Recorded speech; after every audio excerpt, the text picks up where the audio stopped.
কৃষ্ণের সংসার করো ছাড়ি অনাচার, নামে রুচি জীবে দয়া সর্বধর্ম সার।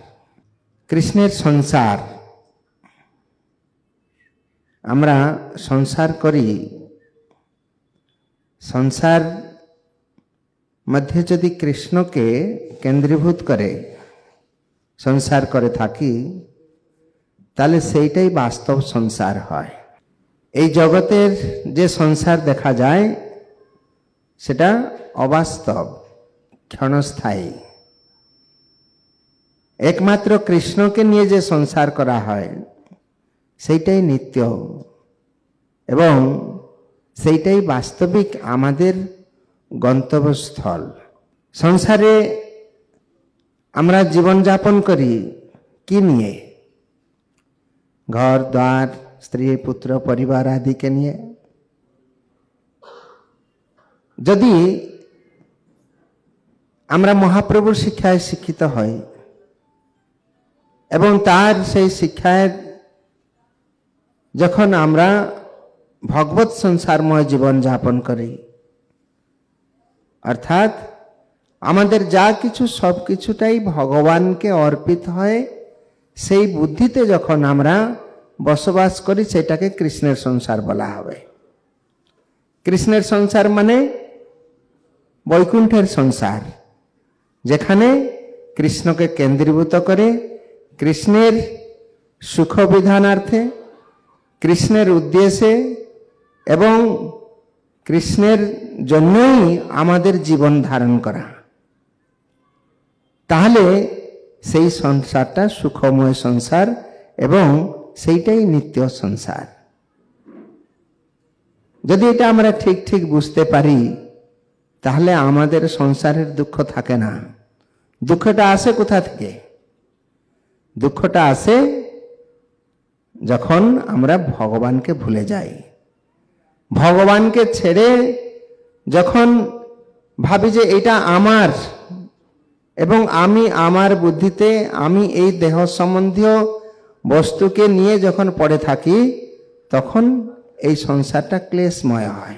সংসার সংসার বলি মিছে গেল কাল, লাভ না হইল কিছু ঘটিল জঞ্জাল। যদি এই সংসারে এসে আমরা ভগবানকে ছেড়ে এই দেহ সম্বন্ধীয় যে দেহটা ক্ষণস্থায়ী, কিছুদিন থাকবে, কিন্তু আমরা ভগবানকে ভুলে কি করছি না, কৃষ্ণ ভুলি সেই জীব অনাদি বহির্মুখ, অতএব মায়া তারে দে সংসার আদি দুঃখ। যখন আমরা কৃষ্ণকে ভুলেছি, তখন এই মায়ার সংসারে আমরা বসবাস করছি এবং মায়া এখানে কি দেয় না, আমাদেরকে দুঃখ দেয়। কি প্রকার দুঃখ? আমরা তো ভগবানের সন্তান, আমরা জীবাত্মা। যদি এইটুকু বোধ না থাকে, তাহলে কি হয়? আমরা ভাবি এই আমার শরীর এবং এই শরীর সম্বন্ধীয় স্ত্রী পুত্র পরিবার দেহ দেহ যা কিছু ঘরদ্বার সবটাই আমাদের, সেই হিসাবে আমরা দেখি। ফলস্বরূপ কি হয়? এইটাতে আসক্তি হয় এবং আসক্তির দ্বারা কি হয়? সেই আসক্তির সংস্কারটা আমাকে পুনঃ পুনঃ এই সংসারে প্রেরণ করতে থাকে। জন্ম মৃত্যু জরা ব্যাধি চক্রতে, কর্মচক্রতে আমরা পুনঃ পুনঃ আসতে থাকি। তাহলে এতে নিস্তার পাওয়ার উপায়টা কি না, একমাত্র যদি আমরা কৃষ্ণময় সংসার করি। এই জগতে বহু কিছু আছে।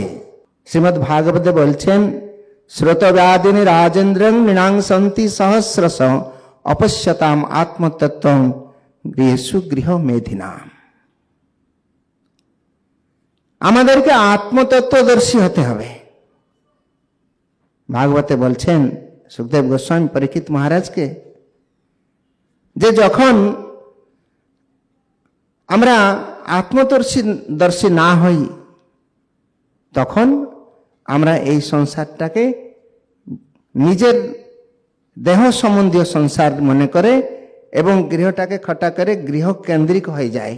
তাকে গৃহমেধি বলা হয়। গৃহমেধি মানে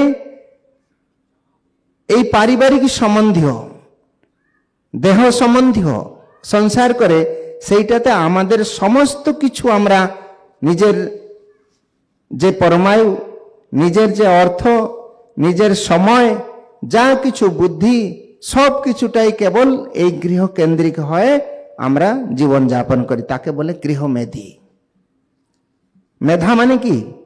যাদের বুদ্ধি আছে, যারা ইন্টেলিজেন্ট বলা হয়, কিন্তু তার যে বুদ্ধিটা সে কোথায় লাগিয়েছে? গৃহতে লাগিয়েছে। যে গৃহটা কি নিয়ে যাবে? কিচ্ছু নিয়ে যাবে না, এইখানেই থাকবে সব কিছু। তো বাস্তবিক গৃহ কোনটা তাহলে? বাস্তবিক গৃহ হচ্ছে জীবের কোথায় বাস? বৈকুণ্ঠ, যেটা কৃষ্ণের স্থান। আমরা ভগবত সন্তান।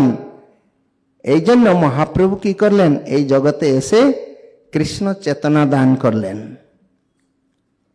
যতক্ষণ আমরা এই কৃষ্ণ চেতনাময় জীবন যাপন না করি, অর্থাৎ অচেতন অবস্থায় আমরা কি করি না, অচেতন বস্তুগুলোকে নিয়ে পড়ে থাকি, অচেতন বস্তুকে।